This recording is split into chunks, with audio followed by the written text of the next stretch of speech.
সারা রাত লুকোচুরি বুনো হাতির দলের। বনকর্মীদের সঙ্গে রীতিমতো লুকোচুরি খেলল জঙ্গলের বুনো হাতি, ভাঙল 18টি বাড়ি।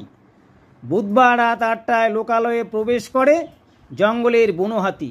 খবর পেয়ে বনকর্মীরা 4টি গাড়ি নিয়ে 2টি দলে বিভক্ত হয়ে হাতি তাড়াতে যায়। কিন্তু সারা রাত বনকর্মীরা হাতি তাড়াতে ব্যস্ত থাকলেও বনকর্মীদের চোখে রীতিমতো ধুলো দিয়ে বুনো হাতি তাণ্ডবলীলা চালিয়ে গেল।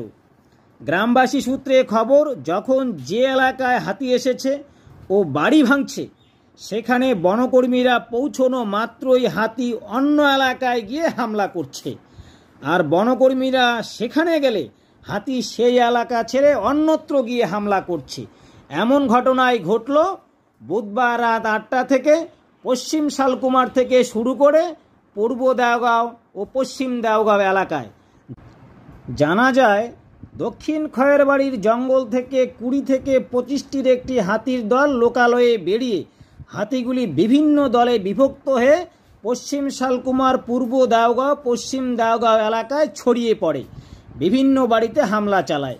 পশ্চিম শালকুমার এলাকায় হাতির দল 10টি বাড়ি ভাঙে, পূর্ব ও পশ্চিম দেওগাঁও এলাকায় 8টি বাড়ি ভাঙে।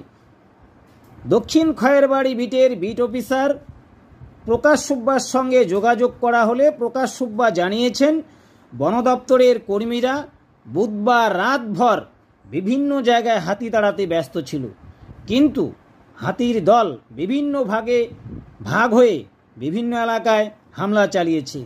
তবে বনকর্মীরা রাতভর চেষ্টার কোনো ত্রুটি রাখেনি। বন দপ্তর সূত্রে খবর, ক্ষতিগ্রস্ত পরিবারগুলি সরকারি নিয়ম মেনে আবেদন করলে ক্ষতিপূরণ পাবে।